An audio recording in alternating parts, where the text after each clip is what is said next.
36 වන කැලීන් සරසවි සම්මාන උළෙල පසුගියදා අති උත්කර්ෂවත්ව මේ 2025 වසර තුල පැවැත්වුවා. ඉතින් සරසවි සම්මාන උළෙල කියන්නේ දැන් ගත්තොත් හොලිවුඩ් වල ඔස්කාර් සම්මාන උළෙල වගේම ඒ විතරක් නෙමෙයි අල්ලපු රටේ අපේ ඉන්දියාවේ ෆිල්ම්ෆෙයාර් සම්මාන උළෙල වගේම අපේ රටට වැදගත් සිනමා සම්මාන උළෙල තමයි සරසවි සම්මාන උළෙල කියන්නේ. තර්කයක් නැහැ, විවාදයක් නැහැ.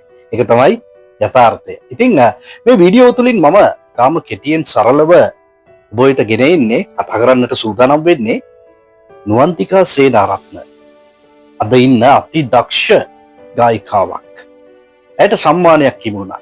එසේ මෙසේ සම්මානයක් නෙමෙයි. හොඳම ගායිකාවට හිමි සම්මානය. එයම සම්මානය හිමි කරගත්තී ඇයත් එක්ක නිර්දේශ වුණා වර්ණ චිත්‍රපටය වෙනුවෙන් නිපුණි තාරකා කළුආරච්චි වගේම ගෞතම බුද්ධ මාතා චිත්‍රපටය වෙනුවෙන් කාංචනා අනුරාධි. ඉතින් ගිරි සිරස වසා ඇති කියන ගීතය වෙනුවෙන් සිංහබාහු චිත්‍රපටයේ ඇය ගායනා කළ ඒ වෙනුවෙන් තමයි ඇයට වසරේ හොඳම සිනමා ගායිකාවට හිමි සම්මානය ලබා ගත්තේ. හරිම සතුටුයි. නුවන්තිකා සේනාරත්න කියන්නේ අද ඉන්න අති දක්ෂ ගායිකාවක්.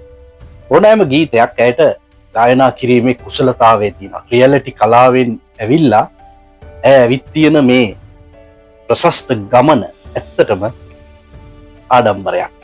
ඉතින් සුබ පතනවා කුවේට් වල ඉඳන් නුවන්තිකා සේනාරත්නට මේ ලැබූ ඉහළම සම්මානයක් සරසවි සිනමා සම්මානයක් ලබා ගන්නවා කියන්නේ හරිම වටිනවා. අර මම කලින් කිව්වා වගේ අපේ රටේ තියෙන වටිනාම සම්මාන උළෙල වෙන කිසි සම්මාන උළෙලකටත් වඩා වටිනාකමක් තිබෙන්නේ සරසවි සම්මාන උළෙල. ඉතින් සරසවි සම්මානයකින් පිදුම් ලබනවා කියන්නේ මාරම වටිනවා. ඉතින් නුවන්තිකා සේනාරත්නට ප්‍රාර්ථනා කරනවා ඉදිරියේදී විශේෂයෙන් සිනමා ගීත සාහිත්‍ය තුල තව තවත් ගීත ගායනා කරලා ස්වභාවිත ගීත ගායනා කරලා සම්මානිත වෙන්නට අවස්ථාව ලැබේවා කියලා.